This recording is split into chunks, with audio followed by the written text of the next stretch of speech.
Last year, when I returned from Europe, I bought a small statue like this to my sister-in-law.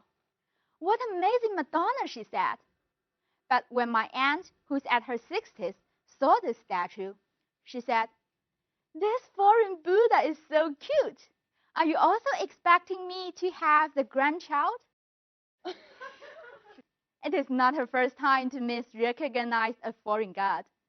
And she even goes to different places for different gods. When her son was about to take the college entrance examination, she goes to the temples to pray for the good luck.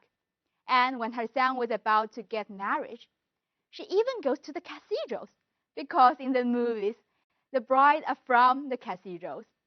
And she even asks me, "Do you need me to go to the mosques to pray the good boyfriend for you?" Absolutely not. And this is the representative of many Chinese people. But when I ask her explicitly, "So do you have any belief in religion or God?" she says, "No, I don't." And this may be the reason why some Chinese people are considered do not have a belief at all. But is it true?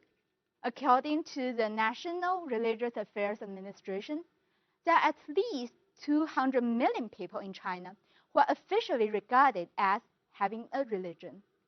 There are at least 38 million Christians and 20 million Muslims. Then what about another 1.2 billion people in China? Do they actually have no belief at all?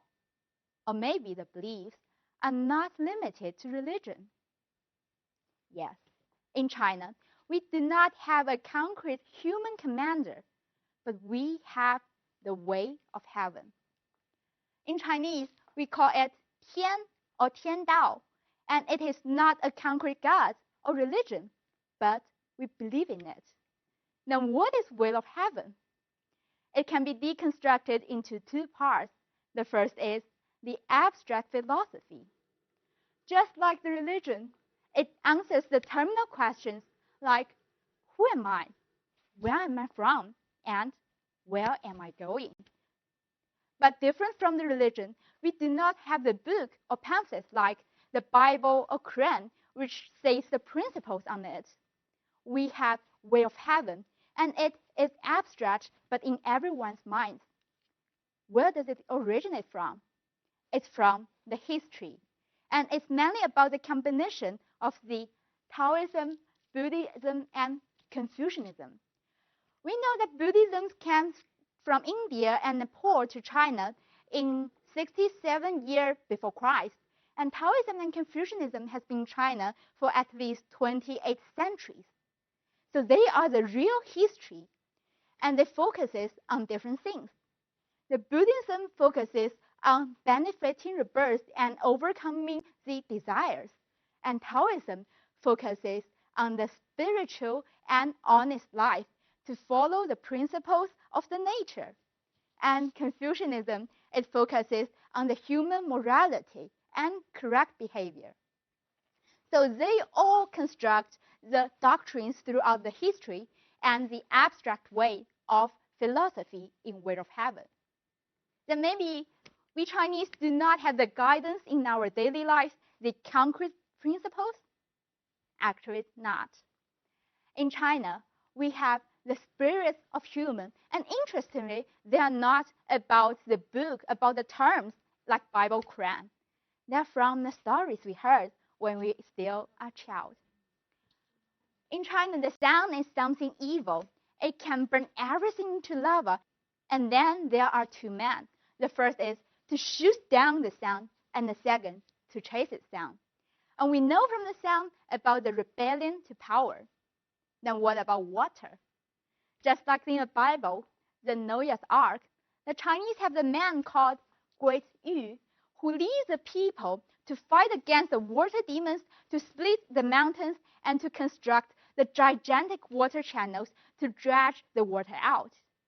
And from the water, we know we should be collaborative and intelligent. Then what's in the daily life, the daily people? We Chinese are moved by the granny who tries her best to grind the pastels into needles, and the old man called foolish man who tries to remove the mountain stone by stone, generation over generation, and a small bird who wants to knock all the stones into the sea and cover the sea. We are moved by all these stories to be persistent, and they are in our daily life.